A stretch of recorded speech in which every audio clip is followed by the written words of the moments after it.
We went looking for a strange man in our cemetery. U/based God 3001. When I was a freshman in high school, I spent almost every lunch break at the St. Clair Cemetery a few minutes from the school grounds. Me and two of my friends would walk down there each day, winding around the trails and talking. We appreciated the peace and quiet that came with this place, as it was almost always devoid of people. When we visited the cemetery, we entered through a large metal gate from the sidewalk. The path wound around the entire property, leading around the plots, down a steep hill, and back to the gates. This place was full of headstones belonging to all kinds of the deceased: young, old, rich, poor, and especially dead soldiers. Every time we passed through, we walked by a whole section filled with white crosses, some of them bearing Canadian flags. Just past the war heroes was a fork in the path, leading back towards the edge of the cemetery, next to the road, and a path through the middle of the graveyard. Usually we just walked through the middle of the property, headed back down the hill and out through the gates again. Overlooking the whole area was St. Clair's Church, which was just some standard fare Catholic church with a defunct electronic sign out front. So every day we would sit out in our light jackets or just t-shirts, laughing and talking and walking. It was just myself and my friends, Lloyd and Daniel. Lloyd was a deceptively athletic kid who could run fast and far. He looked skinny, but he got himself on every sports team he could. He was the most argumentative of us, constantly challenging and prodding and jokingly insulting. There was no winning an argument with him, but for some reason, I would always try. Daniel was meek, quiet, and pretty smart. When he talked, he knew what he was talking about, but he rarely challenged anyone or spoke his mind. I liked talking to him the most, because he liked to avoid conflict. He liked to get along. But we all enjoyed each other's company, at least enough to band together each day, so we walked. From the very beginning of that fall, we spent the hour talking about whatever nonsense we were into, and pointing out funny names and headstones. On one October day, with a blanket of clouds tucked over the sky, I sat out there with just my dog. I walked through those big metal gates, mutt in tow, and I began walking the path in silence. I made it all but 20 feet before that silence was broken by a man standing by the curb next to the paved path. I had not noticed him until he spoke, so I was startled, and he seemed to smile at that. "What do you think, huh?" He grinned, leaning on someone's resting place. "What?" I asked softly, not fully enunciating the word. "About God. Do you think this is his plan?" I was standing out there, stopped in my tracks, wondering what the man in the red flannel was going on about. "Oh, I don't know. What do you mean?" "This kid here." He patted the gravestone he had been supporting himself with. "He's 16 years old, or was," he corrected himself. "Oh, yeah," I dumbfoundedly forced out. "All around here, I mean. It's just 4-year-olds and 8-year-olds and teenagers like you." "Yeah, that's too bad," I said in an attempt to actually add to the conversation. "Yeah, you get it. You know. You understand all this bullshit, don't you? You're not one of them, huh?" I nervously smiled and started walking again, giving him a little nod as I passed. "You have a good walk now," he called as I walked a little faster down the path. I went through the usual route, only this time I was a little freaked out by my encounter. It didn't really do anything to alarm me, but talking about dead kids in an empty graveyard was a bizarre thing to do. As I made my way through the place, I noticed him meandering through the surrounding plots. He seemed to be checking out the graves, looking at the gifts people had left and reading names. I walked through the middle of the path, glancing over at him, but he didn't seem to be paying any attention to me. By the time I reached the final stretch leading to the gate, I felt a sense of relief. He seemed pretty harmless, but it was still unsettling to be alone in a cemetery with him. When I got home, which was only a few minutes away, I asked my dad if he had ever seen a weird guy hanging around St. Clair's. Keep in mind that my dad often walked the dog there as well, sometimes with me and sometimes alone. The only reason for this is that we lived in a very boring urban center, and St. Clair Cemetery is one of the only quiet, empty places nearby. He said that he hadn't seen anything, but he immediately followed up with a question. He asked me what exactly I had seen. I told him about the interaction, saying that it was awkward and strange. He reminded me of the vandalism that had been going on in that area. Someone had smashed up multiple headstones, probably with a sledgehammer, damaging them significantly. He said that if anything, that guy could have been the vandal. I had previously known about the vandalism, but it hadn't crossed my mind until he brought it up. Now, considering myself some sort of fledgling investigator, I went to my room and searched up St. Clair vandalism. I found nothing about damaged headstones, but I found something else entirely. Suspect in St. Clair Evangelical Church fire arrested. Pictured in this article was a tall, bald man, looking up at a security camera. Apparently, this guy had set a minor fire in the church, causing some damage to property inside the building. There was no major structural damage, and the place was entirely empty. He had committed this crime in the dead of night when there was nobody to witness the arson. However, a security camera caught him very clearly, and he was promptly arrested in the days following the fire. This had happened 4 years before I found the article, so it was safe to assume he was a free man at the time. He had only caused a few $1,000s worth of damage, and his problems seemed entirely mental. The Canadian justice system got him psychiatric help, fined him, and spat him out onto the street. I studied the picture of the suspect.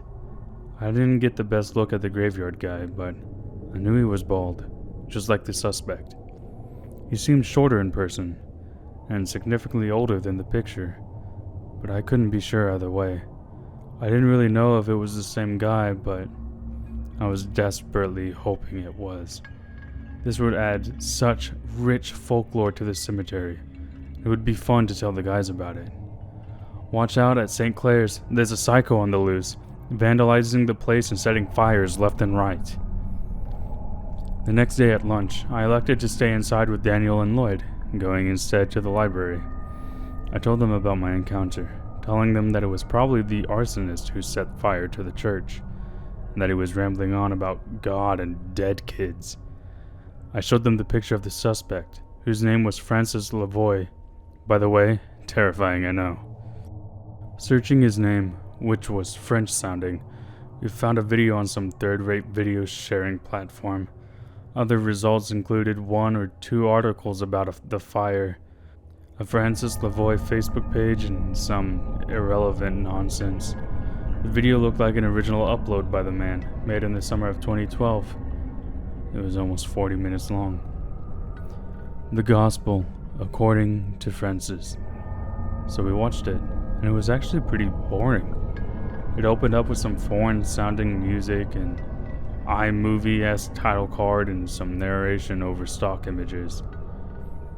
There's a story about a man looking out into the world, watching all the corruption, pain, and suffering of his fellow man. He looks to the heavens, and he asks, God, why don't you do anything? God looked down at the man and answered, I did do something. I made you. Francis went on to talk about his experience traveling the world, how he has interacted with every culture, and his journey as a man. He frequently mentioned how the Catholic Church brainwashes its members, including him as a child, and how they prevent people from achieving free will. He seemed bitter about religion being imposed on him as a child, but he presented his case in a calm way. Obviously, we were bored to tears by all the talk about churches and answering the questions of the universe and so on. We watched a few minutes, paused it, and immediately started talking about what this guy must be up to. Lloyd posited that he must be out for more revenge against the church, desecrating graves and patrolling the grounds. I played along with this idea because it was fun. Daniel shrugged and occasionally added something, but he seemed to think we were exaggerating the reality of the situation, which we probably were, but we had fun with it. The next day, we were walking through the cemetery again, looking around for signs of Francis or whoever I had run into. We found nothing that day, but we remained vigilant, hoping something would happen. We kept going back, poking around the cemetery, looking at damaged gravestones, and peering into the church. I guess we fancied ourselves a poor man's Hardy Boys, looking for Francis the arsonist on the grounds of St. Clair's. One day we sat on the grass just under the top of the hill by the church, talking and relaxing. We were having a good time, just laughing and enjoying the late October weather in our jackets, until something crept up behind us. That something was a black Jeep, which was moving just slow enough to make almost no noise, save for the gentle crackling of pebbles and worn pavement against the tires. My stomach, and I assume all of our stomachs, dropped into the abyss the moment we realized there was a Jeep creeping up over the hill. My heart began pounding out of my chest, and we all rose from our seats on the grass. Without a word, we all began booking it down the steep hill, our legs making incredibly long strides, as if we were flying down the incline. The Jeep continued to creep down the hill, but we occupied the grass, as we didn't want to be in its path. I was afraid I might stumble and fall, or trip on something, as I was a little clumsy. Luckily, I remained on my feet, and adrenaline carried me all the way to the bottom of the hill. Lloyd was way ahead of me, and he had taken the lead, running in a straight path to a fence. Up the path to our right was the gate, but Lloyd decided to take the express route to the sidewalk over the fence. Daniel followed him, and so did I. Lloyd was over the fence in a flash, and Daniel didn't take much longer. By the time they were on the other side, the Jeep had settled up along the path, directly in line with us. It was probably 40 feet away, and it just sat there as I started to climb the fence. I anticipated the sound of a door opening, of screaming, of menacing threats and gnashing teeth. I stepped on a root, pushing myself up and swinging my body on top of the fence. I looked over at the Jeep, seeing the man inside just staring in my direction. As my heart beat in my throat, I tried to swing my other leg over the fence to freedom. To my blood-chilling horror, a moment later, I was still not on the other side.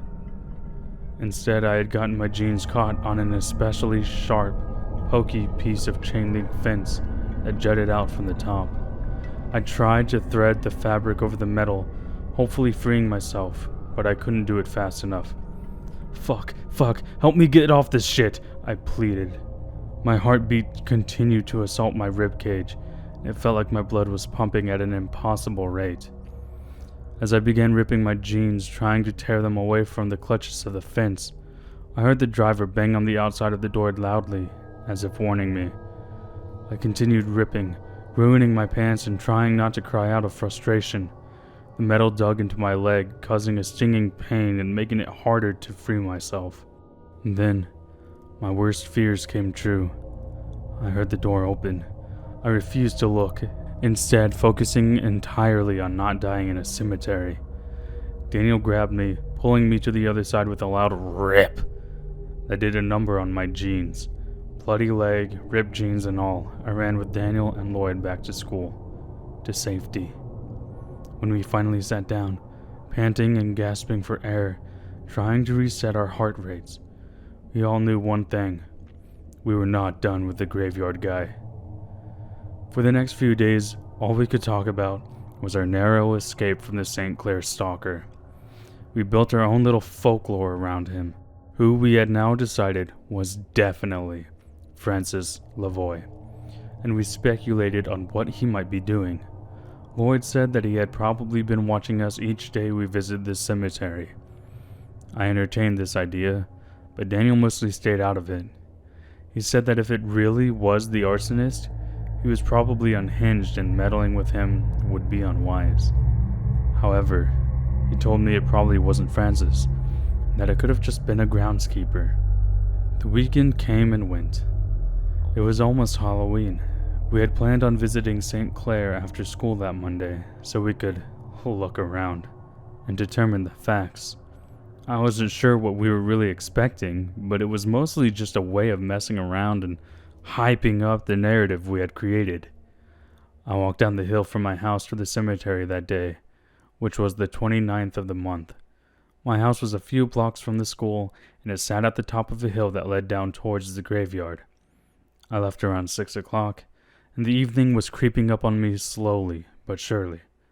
Once again, clouds smothered the sky above me, and the weather was just cold enough to force me into a jacket. My friends were waiting for me by the gate. Along the beginning of the path, bare trees hung over our heads as we trekked into our stomping grounds. Lloyd flashed a smile at us as we entered, pulling a small object from his pocket. "Don't be afraid, I brought my knife," he said, semi-sarcastically. I scoffed, sort of amused. "What are you gonna do? If someone pops out at us, are you going to actually physically stab them?" Lloyd shrugged and slid it back into his pocket. "Maybe." "I don't think that's legal in Canada, dude," interjected Daniel as his eyes locked onto the path in front of him. "Well, neither is stalking, or whatever else Francis gets up to," Lloyd reasoned. We trudged up the hill, examining cracked headstones and the flowers laid in front of them. At one point I saw a coyote slip between the graves, prowling for some neighborhood cat or squirrel or whatever they ate. Turning to the center of the graveyard, we made our way down the path, deeper into the heart of the grim property, occasionally ducking under hanging tree branches. At some point, we stopped, near the back of the cemetery where a fence closed us off from the parking lot. Maybe 300 feet to our left was the building nobody knew the purpose of. Maybe it was a shed or a small garage, and a black Jeep. The black Jeep. Oh boy. We kept our eyes on it, all excitedly watching the familiar vehicle as it sat outside of the small structure. We hung around for a few minutes, waiting for a comfortable distance for something to happen, and then it did. The door to the structure swung open, and we all watched as the man stepped out holding a toolbox. We were both giddy and nervous, honestly surprised that he was here at all. As we shushed each other, we watched him walk over to the Jeep, open the door, and just stand there. "We should go," said Daniel, a little too loud. The man slowly turned his head, spotting us immediately as we stood in the middle of the path. He turned his entire body to us and waved both arms, shouting something that I didn't fully understand. What I could easily tell, though, was that he wanted to know what the hell we were doing out there. Lloyd, feeling cocky in our little group, promptly stuck his middle finger up at him, holding it in the air defiantly. I told him to chill, as that might not be a good idea, but he seemed not to care. The man quickly returned the gesture, and he appeared incredibly angry. I could tell he was raging just by the way he moved, which was stiff, jerky, and tense. A moment later, he clearly yelled, "Fucking assholes!" and turned around to face the open car door. "Yo, let's go. Stop fucking around," I told Lloyd. Daniel clearly agreed. The man reached into the car, pulling out what was probably a wrench, and began walking in our direction. Lloyd flashed his knife, actually laughing as he did, still not taking it as seriously as Daniel and I were. We started running in the direction of the gate as Lloyd yelled something at the man. A few seconds later, I heard Lloyd running right behind us, shoes pounding hard against the grass. "He's running! Holy shit!" he yelled. That was enough to make me run even faster, although Lloyd passed me after about 20 seconds. I didn't look back as we tore through the cemetery, shoes slapping against grass and pavement, breathing heavily and praying that he was slow. By the time we reached the gate, we looked back. The man was nowhere to be seen. Then and there, I decided this was enough fear for a lifetime, and that I would stop going back to investigate this strange man. We all walked back towards my house, still panting and recovering. At that point, it had gotten dark. I told him I was done, but Lloyd shrugged off the severity of the situation. He said that the guy wasn't really chasing us, and that he was probably afraid of actually fighting us, so we weren't really in danger. I felt a little foolish for looking for him at all, and annoyed that Lloyd would be so flippant about it. As we neared the top of the hill, Lloyd flashed that smile again, and brazenly asked me, "You want to go back?" I didn't. When I got home, Daniel and Lloyd went their separate ways, and I looked up Francis Lavoie one more time. I visited his Facebook page, which had nothing on it, aside from one post promoting the gospel according to Francis, years ago. I didn't know if he was active at all, but decided to reach out to him in case he was. "Was that you in St. Clair's?" If he answered, I would apologize for Lloyd fucking with him, which would set my mind at ease. It was a long shot, but oh well. I didn't like the idea of an ex-con holding a grudge against me, especially if he lived in the neighborhood, which seemed likely. I sat on my bed and breathed a sigh of relief. I was alright, and so were Daniel and Lloyd. In my pocket, my phone buzzed, making me jump just a little. I looked at the notification. Lloyd had texted me. Checking out the shed will send pics. Jesus Christ! It was pretty dark by now, and he was opting to go back alone? I didn't understand the point, but sometimes Lloyd just did risky things to prove a point. A few minutes later, I got another text. "It's fine, Jeep is gone, no guy." He sent me a poorly lit image of the outside of the shed, and there was no Jeep there. I waited for the impending pictures of whatever was inside the shed, but they didn't come. By midnight, I just went to sleep, deciding that I would ask him about his experience in person. The next day, Daniel was at school, but Lloyd was not.